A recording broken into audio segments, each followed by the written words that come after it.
देखा तारा भोले भौंसरी वाला के कैसे भौजी के ढोरी छुअता ए सार तनाई आ गधा के लंड ना छुब बड़ी मजा आई।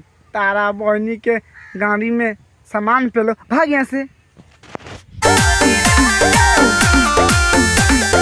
देखा भाई लोग ऐसा के भैया के नू हम बुल छुछुना कहले। अब तोहनी कहबा कि तू काहे कहला तो हम बता तनी एगो रीजन बा। अब देखा भौजी माना करता लेकिन निसार तना नू मानत नहीं खे, मतलब चाहता भौजी के ढोरी छू के नू आ घोंप दी सार तना तहार मन के श्रद्धा नू कबो ना पूरी। त का हाल बा भाई? त आज हम फिर से बात कैले बानी चंदन चंचल के। तो भाई लोग कसम से कहती आज के वीडियो नू ई बहुते गारफार बनल बा। तो यही से कहती भाई लोग वीडियो जल्दी से के लास्ट देखम तब वीडियो में मजा आई। तो वीडियो बना के बस एक ही मकसद बा, आप सभी को दिल से हंसाने के लिए, ना किसी दिल को ठेस करने के लिए। तो बिना कोनो लाल लहसुन के नू आज के वीडियो स्टार्ट करते हैं। सार तो नहीं लंड भौजी के सुगरावत तारा हम तो कहते नहीं भौजी के पटा के पेल दो तब भौजी नू तारा के दी तार बहिन चोदो कहीं का धीरे धीरे धीरे धीरे सुगरावत तारा भाग तो बहिन चोद।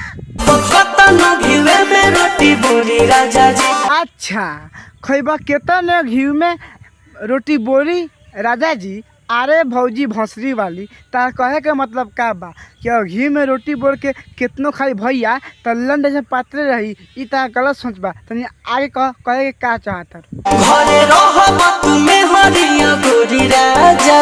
देखा तार बहन चो भौजी इतना तो बकचोदी मत पेला काहे कि तारा से हम कहनिया नु कि तनी आगे खोल के बताव कि कथी हो या का ना हो। तो तू तार बहन चो कुछ औरे कहता कि सुनला के बाद में झाड़ झोंक हो जाता। तनी आगे कह।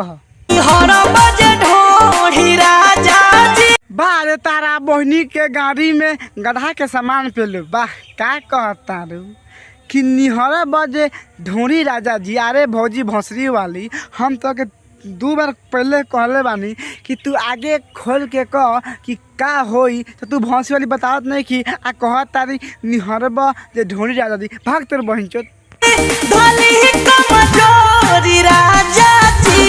अब भंटा के लंड ना बन जाई तारा बहनी के झाट में अचार बनाओ। सुन तारा भाई लोग कैसे भौजी भौंसरी वाली कहतिया कि निहरा बजे ढोरी राजा जी तो धली कमजोरी राजा जी। ए भौजी हम बता दी कमजोरी ढोरी निहाला से ना धरेला हो पेलवावला से।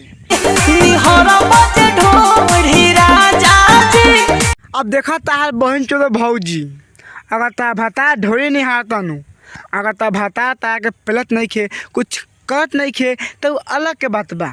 लेकिन ऐसे कह तारू कि निहरा बजे ढोरी राजा जी तार बात नू बिल्कुल हमारा सही नहीं खेला। तनी आगे फिर कह तब पेलम।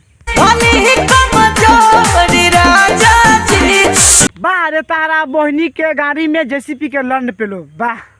ए भौजी हम तार से कहल चाहता नू कि तार भातार बा हो अब ढोरी निहारे तो गधा के सामान पेल के खड़ा कर देवे ओसे हमरा कुछ ले देख नहीं के। अब बस कर वीडियो तो नहीं कि भाई लोगों अच्छा लगा तो लाइक करम शेयर करम और कमेंट करके बताएं कि वीडियो कैसा लगा। फिर से मिलता है नेक्स्ट वीडियो में, जब तक के लिए बाय।